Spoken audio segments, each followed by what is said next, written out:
오늘 이 새벽에 함께 은혜 받을 말씀 창세기 38장 전체의 말씀을 읽었습니다. 1절에서 30절까지 말씀으로 유다가 다말과 행음함, 유다가 다말과 행음한 이야기입니다. 성경을 읽으면서 정말 이해할 수도 없고 또 기록이 좀 없었으면 얼마나 좋을까 하는 부분들이 여러 군데 있는데요. 그 중에 최상급이 바로 오늘 본문 창세기 38장입니다. 내용인즉슨 유다가 그의 며느리 다말과 행음한 사건인데요. 특히 유다는 예수님이 나온 가문이죠. 예수님이 나온 가문이에요. 더욱 성경에는 기록되지 않았으면 하는 내용 중에 하나가 오늘 본문입니다. 물론 유다가 며느리인 줄을 알면서도 폐륜을 저지른 것은 아닙니다. 그래도 그렇다 할지라도 오늘 보면 15절에 보듯이 창녀인 줄 알고 행음하였어요. 그죠? 창녀인 줄 알고. 그러니 하나님을 믿는 자로서 그의 도덕적이고 윤리적인 문제에서는 자유로울 수가 없습니다. 유다는 요셉을 죽이는 일을 막았고요. 애굽으로 향하는 미디안 상인들에게 팔자고 제안하여서 그의 생명을 살렸던 그런 자입니다. 예, 우리 37장 26절에서 그렇죠? 유다가 그렇게 하지 말자라고 제안했고 27, 28절에 보면 그래서 미디안으로 상인들 애굽으로 가는 상황 가운데 요셉을 팔아넘겼습니다. 그리고 유다는 글쎄요, 동생을 팔고 아버지 야곱을 속였던 것에 죄책감이 있었을까요? 유다는 형제들과 함께하지 않고요, 그들로부터 떠나버렸습니다. 자, 우리 이 38장 오늘 보면 1절 보면, 그쵸? 1절에 보면, 그쵸? 그 형제들로부터 떠나버렸어요. 떠나서, 그렇게 자기 이제 친하게 지냈던, 그 자에게, 아둘람 사람한테 가게 되었어요.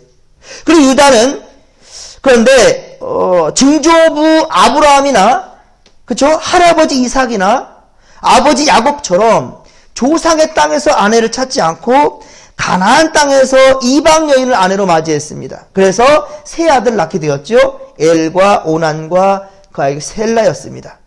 여러 해가 지났고요. 유다는 맏아들 엘을 위해 다말 아내로 얻어주었습니다. 그런데 오늘 보면 7절에 보듯이 엘은 하나님 보시기에 악했다는 거예요. 그래서 하나님께서 그를 죽였습니다. 이렇듯 유다는 자식 농사는 제대로 못 짓는 것 같아요. 또 자식들을 경건하고 선하게 키우지는 못한 것 같습니다. 그리고 나중에 옛날부터 과부가 이 고인의 그 형제와 결혼한 수혼법이라는 게 있습니다. 우리는 이걸 보면 좀 이해가 하기가 힘들죠. 어떻게 형수하고 결혼하고 또 형수하고 결혼하고 이러냐. 이 수혼법이라는 그 당시 있었던 이거는 그 나라에서는 이게 또 통용되는 부분이고, 우리나라는 형이 자식을 낳지 못하면 어떻게 하죠? 동생이 자식을 주지요. 입양시키잖아요. 우리나라 그런 게 있었습니다. 근데 어쨌든 이 나라에서는 이 수혼법이라는 게 있었습니다. 즉 형제의 대가 끊어지지 않게 하기 위함인데요. 바로 둘째 오난이 형의 자식을 낳게 되기를 본인이 원하지 않았습니다. 그렇죠? 그래서 설정해 버리죠. 그래서 결국 하나님 보시기에 악했다라는 거예요. 그래서 죽임을 또한 당합니다. 이에 유다는 며느리 다말을 고향으로 돌려보내지만 12절에 보듯이 유다의 아내가 죽자, 자, 유다가 또한 역시 자기 아내가 죽습니다. 그는 창녀로 변장한 다말을 알아보지 못하고 그와 동침을 하게 됩니다. 그리고 그 대가로 염소 새끼를 주려고 하는데, 그런데 그 전에 담보물이 필요하다. 그래서 유다는 다말이 원하는 대로 우리 18절 말씀을 보면, 그죠? 다말이 원하는데 도장과 끈과 지팡이를 임시로 그렇게 주게 됩니다. 이것은 다말이 나중에 자식을 낳아도 해를 당하지 않기 위해서 자기의 그 아기가 태어나게 된다 한다면 아버지의 신분을 확보하기 위한, 그렇죠? 그런 의도였습니다.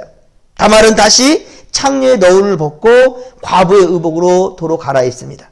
이제 유다는 염소 새끼를 주고, 이제 염소 새끼 태어나니까 이 염소 새끼를 주고 자신의 그 신분을 나타내는 소장품을 찾으려고 합니다. 그런데 어때요? 그 창녀 자체가 없었다는 거예요. 여기 창녀가 없는데요? 21절, 그쵸? 보면 창녀를 찾아서 이제는 그 염소 새끼를 주고 자기의 소장품을 가져오려고 하는데 찾을 수가 없는 거예요. 아이고야, 큰일 났습니다. 23절의 말씀을 보면, 자, 그로 그것을 가지게 두라. 우리가 어떻다고요? 부끄러움을 당할까 하노라 라고 말합니다. 그렇습니다. 유다는요, 자신의 행위가 하나님 보시기에 그리고 사람들 보기에 부끄러운 행위였던 것을 몰랐을까요? 알았던 거예요. 그렇죠? 예. 창녀와 관계를 맺은 것, 지금도 부도덕한 거죠. 여기는 이 목사가 특히나 그런 말이 되겠습니까? 예. 하나님 믿는 사람이, 그러니까 야곱은, 아니 이 유다는 알았던 거예요. 우리가 부끄러움을 당할까 하노라 라고 말한 겁니다. 이 자기 행동이 부끄러운 것을 알았어요. 그러면서도 죄를 행하고 있는 거죠. 하지만 석 달이 지나 자신의 며느리 다말이 임신했다는 소식을 듣고는 분노합니다. 예, 자기 죄에 대해서는 숨기려고 하고 남의 죄는 들춰내는, 그쵸? 이런 자들이 되어서는 안 되는 거겠죠. 당장 그를 끌어내요. 어떻게 하자고요? 불살라버리래요. 불살라버리라. 이야, 기가 막히네요. 예, 유다가 이러되 그를 끌어내요. 불살라버리라. 죽이라는 거 24절 말씀 보면, 그렇죠? 요즘 정치인들 보면 그런 것 같아요. 행음한 일로 자리에서 물러나고 감옥에 가고 자살까지 하는 일들이 여러 건 있었지요. 최근에도 정말로 공인으로서 정말 하지 못할 짓을 그렇게 했고요. 그 죽음 때문에 갑론을박도 많고 고소한 여인 또 뭐 제2차 3차 뭐 피해도 일어나고 또 죽은 그 정치인 또한 역시 여러 사람들의 공격을 받게 되고, 아무튼 여러 가지 참 지금 안타까운 일이 있습니다. 그 부끄러움에 극단적인 선택도 하고 말았는데, 그로 인해 과거 좋은 업적과 그리고 평가들도 어때요? 한순간에 물거품이 돼버리죠. 예. 그 예전에 그분의 정말로 행했던 좋은 업적들 다 그것은 물거품이 돼버리고 말았어요. 하지만 욕하는 사람들이, 여러분 이거 하나 알아야 됩니다. 언제든지 죄인이 될 수 있다는 것을 우리는 간과해서는 안 된다는 거예요. 예. 바로 그것을 성경은 여러 곳에서 말해주고 있습니다. 예. 아브라함도 2번씩이나 아내 사라를 누이라고 속였죠. 예. 애굽과 그랄의 왕의 첩으로 주는 악을 행합니다. 아니, 어떻게 자기가 살라고 자기 아내를 다른 남자에 그렇게 첩으로 줍니까? 말이 안 돼. 그 누구예요? 믿음의 조상 아브라함이에요, 그것이. 이삭도 아내 리브가를 그렇게 했죠. 야곱은 외삼촌 라반의 집에서 어떻게 자매를, 성경에서 그래서 나중에 율법으로 만듭니다. 자매를 범하지 말라라고요. 어떻게 언니와 동생을 겸해서 자기 아내로 삼습니까? 라헬과 레아를. 이거 하나님의 뜻이 아니라니까요. 착각하지 마세요. 성경에 기록됐다고 다 하나님의 뜻이 아닙니다. 하나님 원하시는 게 아니에요. 각각, 그리고 그들의 몸종까지도. 그래서 4명의 아내를 맞이했죠. 그 믿음의 왕이라고 칭송받았던 다윗도 어떻습니까? 충직한 부하 우리아를 전쟁터에서 죽여버리고 그의 아내 바세바를 빼앗지 않습니까? 이런 얘기는 좀 성경이 없었으면 좋겠다니까요. 이건 읽을 때마다 좀 얼굴이 확확 달아오르지 않습니까? 오늘도 성경 읽으면서 여러분 어때요? 이게 성경이요? 이게 무슨 뭐 음란한 책 아니야? 뭐야 이게? 여러분 그렇지 않습니까? 이런 책은 참 안 읽었으면 좋겠고, 지금 이게 성경을 통독으로 쭉 읽어가니까 제가 지금 읽는 것이지, 여러분들 이 말씀 가지고 설교로 잡고 말씀 전하는 목사님들은 많지는 않을 것 같습니다. 예. 어떻게 이러냐 말이에요. 하나님은요, 아담에게 한 아내 하와를 주시되 둘이 한 몸을 이루라고 그랬죠. 그렇죠? 둘이 한 몸을 이루는 하나님의 뜻이에요. 둘이 하나가 되라 그랬어요. 둘이.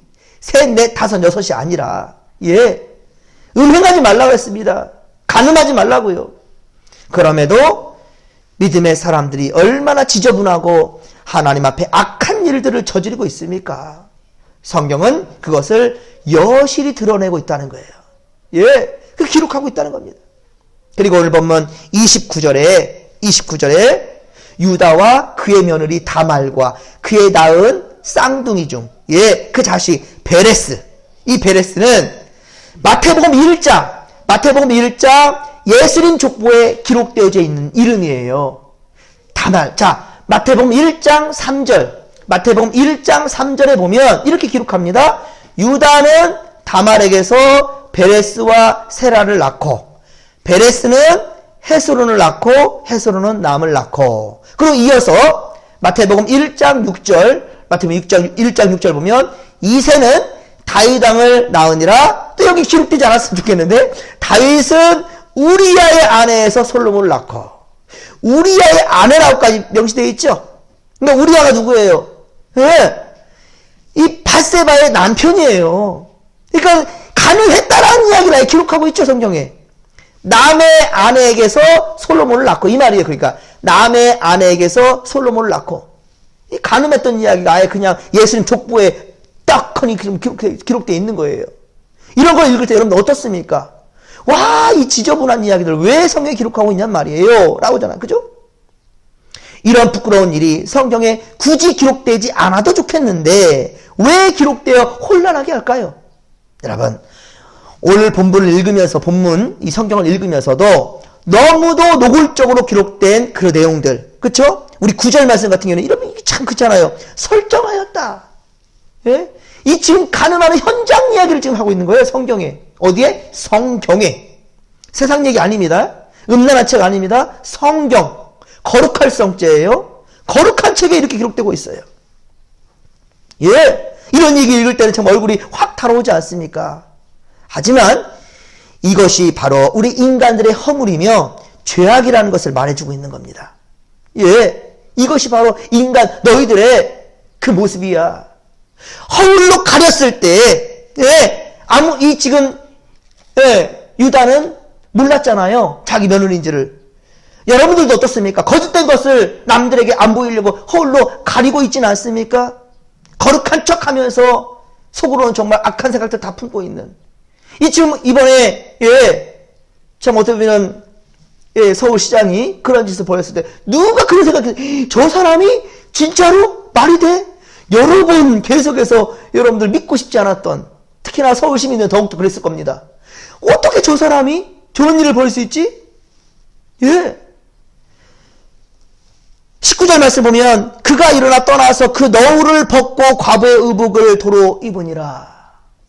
너울로 감췄을 때는 유다가 알아보지 못했던 거예요. 여러분들도 속과 겉이 다른 행동들 얼마나 만나는 거예요. 이 사람은 나는 이런 일은 저지르지 않잖아요 라고 말합니까? 50보라 100보예요 하나님 앞엔. 어느 누구든지 죄에 노출되어 있습니다. 언제든지 동전처럼 이렇게 뒤바뀔 수 있다니까요. 우리가 그래서 조심해야 되는 거예요. 다윗왕 아까 말씀드린 다윗왕도 그랬잖아요. 아브라함 믿음의 조상이에요. 그런데 한순간에 잘못된 생각으로 죄를 지을 수 있어 하나님 앞에. 그리고 여러분, 예수님이 바로 이런 인간들의 세상에 육신의 몸을 입고 오셨다는 거예요. 예수님이 어떻게 허물 맞고 죄 많은 인간의 몸으로 이 땅에 올 수 있냔 말입니까? 여러분, 아무리 여러분 키우는 애완견이 좋다고 해도 여러분 개가 되고 싶습니까? 너무너무 개가 이뻐요. 내 사랑하는 내 자식이 내 딸이야 그래요. 내 아들이라 그러고 막, 그죠? 그래서 여러분들 개가 되고 싶습니까? 하나님께서는요, 인간을, 세상의 인간들을 이처럼 사랑해 주셔서 독생자를 주셨습니다. 근데 그 독생자가 인간의 모습으로 오셨다는 말입니다.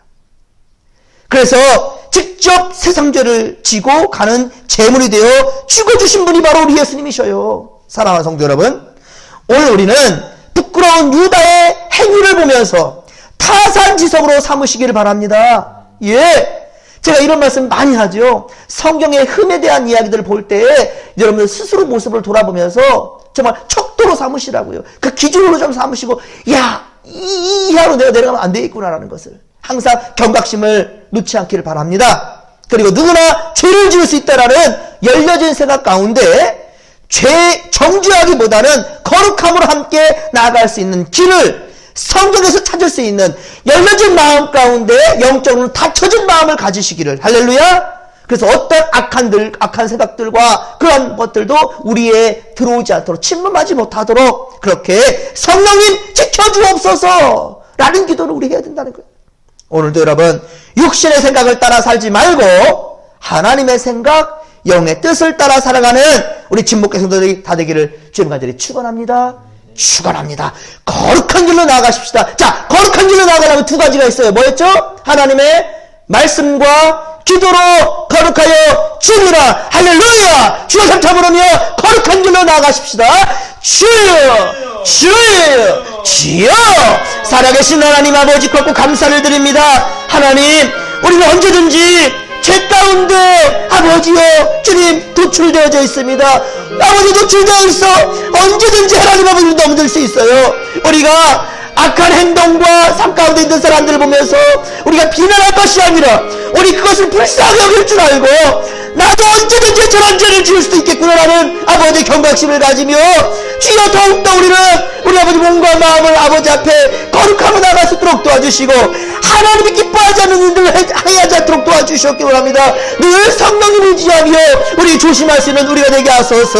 하나님 아버지여, 유다도 자기가 창류와 함께 떴던 것에 대한 은행을 저지른 것에 대한 부끄러움이 있었습니다. 하나님 아버지의 부끄러움이 있어서 빨리 이 당분물을 주고 그 여인에 의해서 줬던 자기의 소장품을 찾아오려고 했지만 하나님 아버지 그 여인을 찾을 수가 없었습니다. 그래야 그냥 주고 말자. 그리고 부끄러움가 당할까봐 그렇게 피하는 모습을 봅니다. 알았던 겁니다. 내가 무슨 죄를 짓고 있는지를 하나님 앞에서 사람들 앞에서 이 부끄러운 짓을 하고 있다는 것을 압니다. 주여, 우리가 알고서 지은 죄 모르고 지은 죄가 얼마나 많습니까? 특히나 알고 지은 이 짐짓죄 아버지여, 우리를 결코 이를 행하지 않도록 도와주시옵기를 원합니다. 오직 하나님 앞에 거룩한 자들로 살게 하여 주옵소서. 부끄럽지 아니하고 항상 당당할 수 있도록 하나님 앞에서와 세상 앞에서 고라문도 세상 앞에서도 아버지 거룩한 자로 설 수 있도록 도와주시고 어느 누구에게든도 인정받을 수 있는 믿음의 고속들 되게 하여 주옵소서. 하나님 함께하여 주옵소서. 주여 도와주시옵기를 원합니다. 그럼에도 불구하고 어느 누구를 정죄하기보다는 주여 의의 소리가 중보해 줄 수 있도록 도와주시고 정말로 상처받고 힘들고 위로하는 자들 하나님 아버지 정말로 우리가 위로의 손길을 내밀게 하여 주시옵시며 하나님께서 기뻐하시는 일에 함께 합력하여 선을 이루할 수 있도록 역사하여 주옵소서. 함께하여 주소서. 오늘도 주여 말씀과 기도로 거룩해지는 우리가 되게 하여 주시옵기를 원합니다. 악한 생각들이 몰려올 때마다 하나님 말씀으로 기준을 삼아 하나님 물리칠 수 있도록 도와주옵소서. 유혹에 넘어가지 않도록 주여 함께하여 주옵소서. 함께하여 주옵소서.